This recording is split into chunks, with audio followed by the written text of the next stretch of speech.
We got the NBA Finals starting tomorrow. So, I had to jump on and let y'all know how I feel about the NBA Finals and who I think's going to win it and why. Okay. So, we got the Indiana Pacers going up against the OKC Thunder.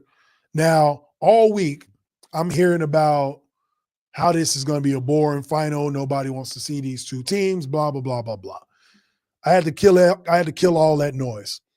I think this is going to be an exciting NBA final for a number of reasons. For number one, if you're a fan of basketball, you should be excited about this final, okay?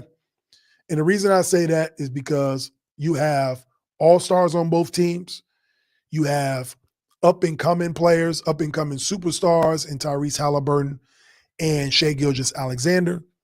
You have a championship coach on one side against an up-and-coming coach on another side. So you want to see that coaching battle. Styles make fights. So you want to see the Pacers up and down, pushing the pace of the game, trying to get extra possessions against a defensive juggernaut in OKC. You want to see how that plays out. Both stadiums are going to have like a college atmosphere. The fans are great. These are two great basketball cities in Indianapolis and Oklahoma City. So you definitely want to see all of those games in those arenas. So I think there's a lot to be excited about if you're just a genuine basketball fan, right? You're not seeing the same players every year get to the finals. We get to see some new blood. And it's been that way over the last 6 or 7 years. We've had a new NBA champion. So this year we'll crown another one. I think it's exciting. You're bringing in more casual fans. You're bringing in more markets into the NBA. When's the last time we had Indiana Pacers fans cheering this late in the season, Oklahoma City fans, right? So I think it's exciting stuff. Now, the history of the NBA, you got that on the line as well. The Indiana Pacers have never won an NBA championship in their city. The Oklahoma City Thunder have never won a title in their city. So that's something great. So that's going to happen. That one of these cities will, for the first time, get a parade for NBA championship. Now, the Oklahoma City Thunder franchise, Seattle Supersonics, won in 1979, but they've never won it in this city before. They've gotten to a final in 2012 and didn't win. The Pacers went to the finals in 2000, lost to Shaq and Kobe. So now they're back. So we'll see who wins an NBA title for those cities. So that's why I think it'll be exciting. Now, who wins the series is a totally different story, right? Who wins the series? I got the Oklahoma City Thunder winning the NBA championship. I talked about it weeks ago. I picked the Thunder to get to the final. Now I have them winning it all. And there's a multitude of reasons why I think they will win it. One, they've been the best team in basketball wire to wire. Okay, 68 wins in the regular season. They dominated at home. They dominated the Eastern Conference. They're 29-1 in the regular season against the Eastern Conference. In the playoffs, they're 8-1 in the playoffs at home. They have a 29 point per game point differential at home. They have the home court advantage here. They are the more complete team. So that's not to sleep on the Pacers. The Pacers have earned their spot. They earn the right to be in the finals. But you got to look at it this way. The Pacers got to the finals. They beat everybody in the East that was in their way.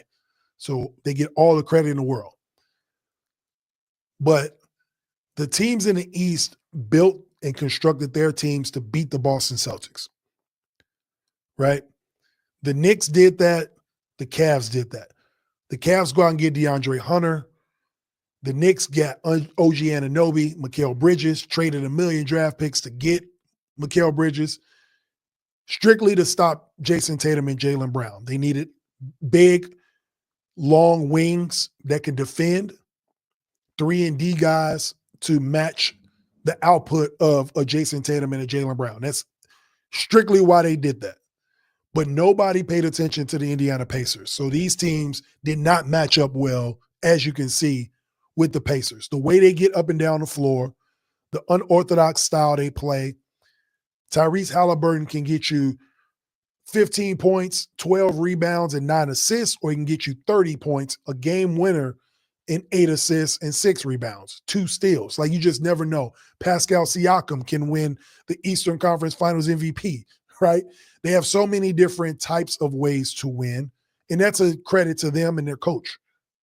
But the difference is in this final, when it comes to the OKC Thunder, while the Eastern Conference teams were all built to beat Boston because Boston was the last champion, the Oklahoma City Thunder are built to beat everybody. And that's why I think they will win the NBA championship. They did not construct their team to just beat the Lakers or to just beat the Dallas Mavericks because the Dallas Mavericks went to the finals last year, or the Minnesota Timberwolves because the Timberwolves went to the conference final, or the Denver Nuggets. They constructed their team to beat anybody in any type of style. So I don't think this style will affect them like it did the Eastern Conference teams, because they are athletic at every position. They can defend at every position, and they can score at every position. They play within themselves. They play together. They don't lose at home.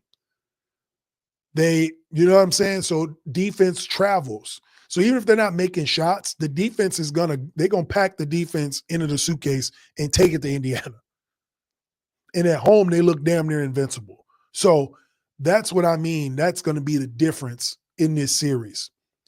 The Eastern Conference teams were constructed to beat one team. The Oklahoma City Thunder were constructed to beat every team. So y'all tell me what y'all think. Comment below.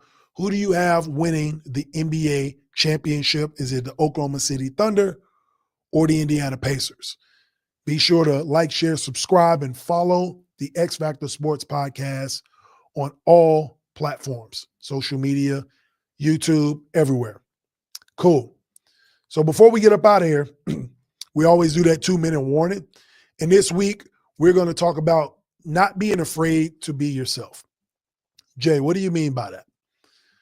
What I mean by that is, when I was younger, I used to try to dress like my brothers. I have 4 older brothers. I used to try to dress like them.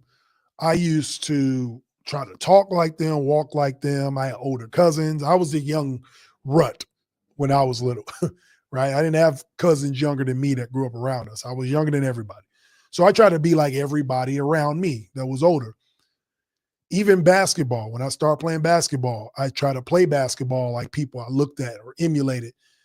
But people would notice that. And it wasn't comfortable trying to do what other people did or play like other people played. It wasn't until I got comfortable being myself that I got good at those things and that I got confident in those things. So I say all that to say this. The reason that things don't work for you is because you're afraid to be yourself. Once you realize, when you look in that mirror, that you are comfortable being who you are, that's when you'll start seeing success, right?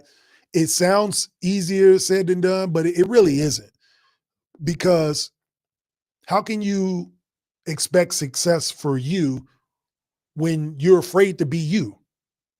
You know what I'm saying?